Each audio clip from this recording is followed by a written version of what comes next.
For the second round in a row, Denny Hamlin opens it up with a victory. The Hendrick Motorsports cars seem to shoot themselves in the foot, and much more to react to after Las Vegas tonight.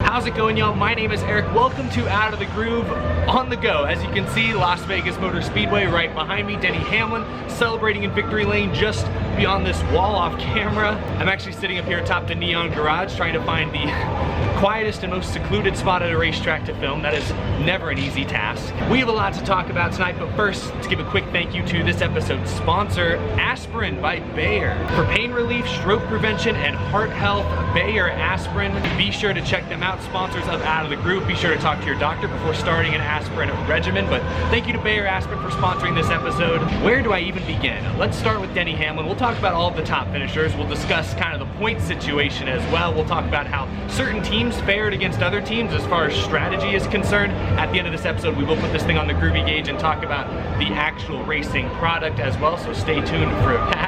Let's begin though by talking about Denny Hamlin. And I don't know what all we can really say about Hamlin. You know, all season long, we've known they've had decent speed. Have they had winning speed most of the season? Maybe not, but they're always in the top 5. They've been extremely consistent. But since these playoffs began, they have cranked it up just a notch. Denny Hamlin and Chris Gabehart, they're clearly a better team. Now, that being said, if Hendrick Motorsports doesn't shoot themselves in the foot during the stage 2 pit cycle, does Denny Hamlin win this race? I'd say probably not. I think at the end of this thing, Chase Elliott had a slightly better race car, but Denny Hamlin had that much coveted track position, so Elliott couldn't get past him, even though he closed in the closing stretch. But that's not to take away from Denny Hamlin. They're clearly competitive. I think the bigger takeaway tonight is that Joe Gibbs Racing, as you see confetti blowing over the roof from victory lane still. Wow, are they still shooting this stuff off? Might have to take some of this stuff home with me, but no, what was I saying?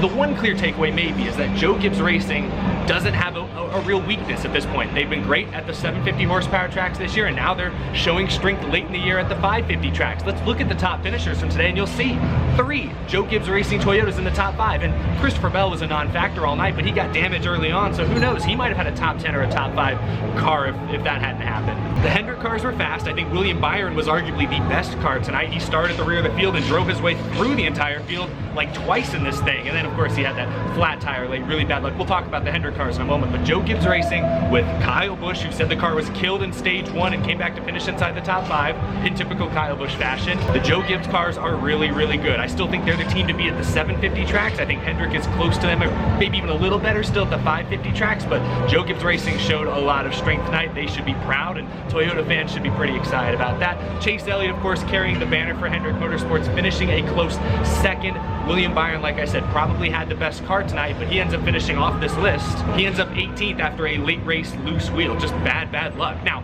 they did put themselves behind with that maybe poorly conceived pit strategy we'll talk about in a second, but the tire at the end cost him a top 5. That was just bad luck. Alex Bowman finished 22nd. He was kind of the afterthought of the night, as he has been for a lot of this season. Sorry, Alex Bowman fans. He's got 3 wins, but he's usually the 4th fastest Hendrick Motorsports car. He was again tonight, and again, late race issues. He had a loose wheel, I think, or a broken valve stem, something on his last green flag pit stop that hurt what was otherwise still not going to be a great finish necessarily. And Kyle Larson, of course, had a great car tonight, led laps, looked to be a contender for the win. He ends up finishing 10th after, he was also put way behind the 8 ball by that pit strategy in stage 2, and he didn't have the same car Byron and Elliott had. He was not able to drive through the field as easily.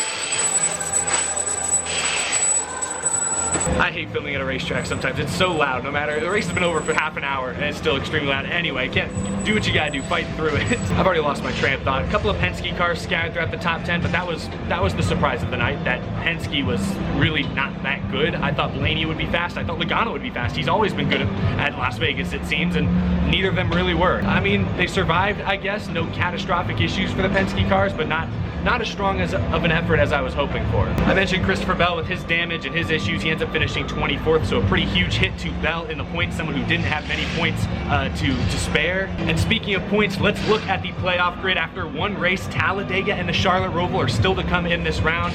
Christopher Bell, I just mentioned, he is well below the cut line, unfortunately. Bowman, Harvick, and Byron as well below the cut line. Bowman and Byron, familiar territory. That's where they were just a week ago at Bristol going into that race, and they came through in the clutch. They're gonna have to do it again these next 2 weeks.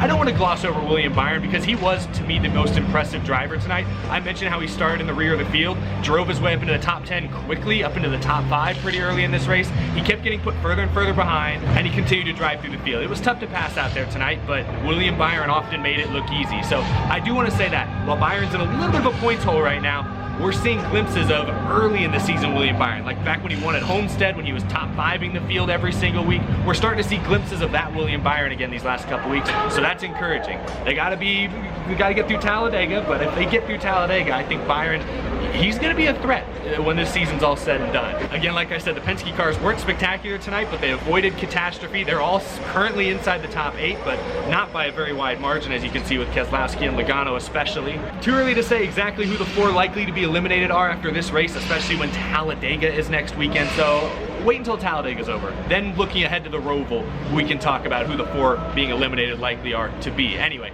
there are the point standings after this race. I appreciate y'all sticking with me. I know the audio quality is not great. There's like a Journey cover band in the Neon Garage right now, and you might be able to hear it bouncing off the walls. Anyway, we've looked at the top finishers, we've looked at the points, but I glossed over how we got to that point. Hendrick Motorsports was up front early on. At one point in this race, they had 4 cars in the top 4. They were sweeping the top positions. And then, you know, the sun went down. I think the handling changed, especially on like Larson's car. When he was back in traffic, he clearly couldn't do as much as like William Byron could, for example. So the cars weren't bulletproof. But the reason they got put back in that traffic is because of a questionable pit strategy decision during stage 2. So early in stage 2, Joey Gase lost an entire wheel. Like the wheel fell off his car. He hit the wall hard. Reports say he's actually been taken to the hospital for further evaluation, but he did walk away from the crash. So hoping that Joey Gase is okay. That was a nasty wreck. That was not his fault, absolutely. But that was early enough in stage 2 that many cars on the lead lap chose to pit because they figured they were right at the edge of their fuel window, and typically when you're in your fuel window, you should pit in case of, you know, long green flag runs, and basically what ends up screwing Hendrick out. But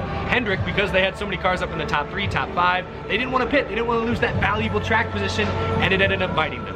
Because it sounded like from reports like Byron's crew didn't think other teams could make it on fuel, so they stayed out. The race, of course, went green because with this rules package, there was really no chance of anyone losing control and spinning out. There were no wrecks other than Joey Gase's wreck tonight, so of course it stayed green, and guys like Larson, Byron, Bowman, Elliott, and other drivers like Brian Blaney was up in that mix as well. They all had to pit under green, and a couple of them fell off the lead lap. Elliott was able to get back on it. Byron was able to get the free pass at least, but they all lost their track position. They went from being top 5 cars, likely to get top 5 stage points in stage 2, to outside the top 10, in some cases outside the top 20 off the lead lap, way in the back, lost all their track position. And with this rules package at this type of track, it's very difficult in the final 100 laps to drive your way through the field and make up for all that lost time. And of course, I already mentioned, you know, Byron had the flat tire, Bowman had a loose wheel or whatever it was. They had other issues on top of that, but they originally put themselves behind the 8 ball for no reason other than I guess they miscalculated the fuel window. And that's another, I guess you can call it a mistake. Maybe it was a gamble that just didn't work out, but early in the race like that, I think it's more of just an oversight. It's a mistake in this case. And we've seen a lot of uncharacteristic mistakes from playoff teams and drivers in these first few weeks.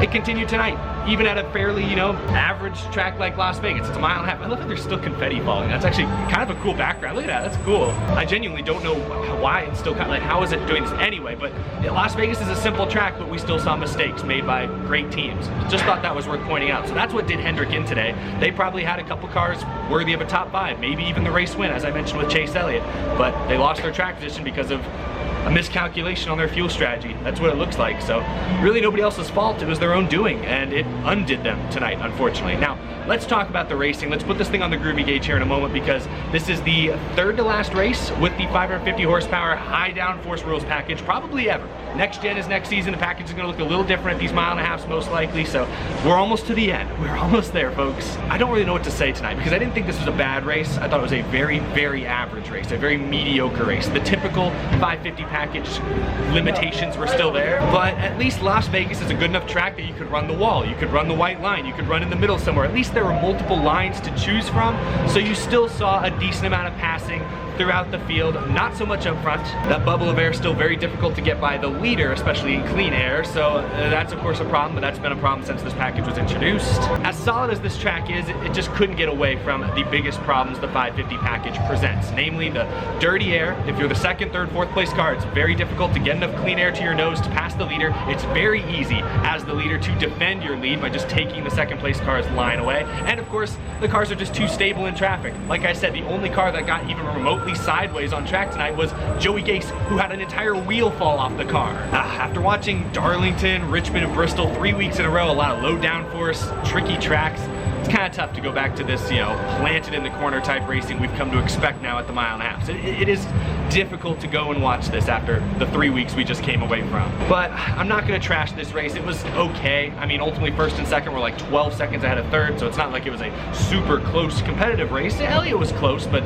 just like Kansas last year between Logano and Harvick, I don't think anyone thought Elliott was likely to get by Denny Hamlin in the closing laps. Anyway, let's put this thing on the Groovy gauge. Followed me all the way out here to Las Vegas. Like I said earlier, this was a very average race, a very mediocre race. I hate to give it a negative score, but I'm going to give it a slightly below average score this week. I haven't done this in a while. We've had a good string of solid races. Of course, Bristol last week was, fantastic.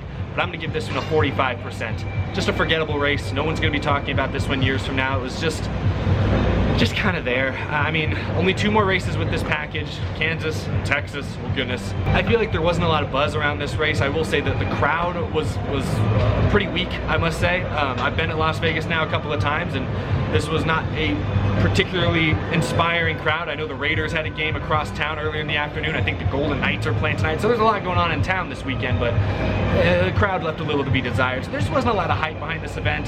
The finish was lackluster, the racing was Most of the dramatic moments in this race were self-inflicted. The teams either getting a flat tire, a loose wheel, or messing up their pit strategy. It was just a very average race, so I'm going to give it a 45% on the Groovy gauge. Leave your score down below in the comments. And that's going to do it. Apologies again for the sound quality. I can only fit as much camera equipment as will fit in my little carry-on bag on the plane, so I don't have all my microphones, my lights, my nice, I don't have all my good equipment with me on the road like this, so thank you all for bearing with me. And it's some nice track ambience.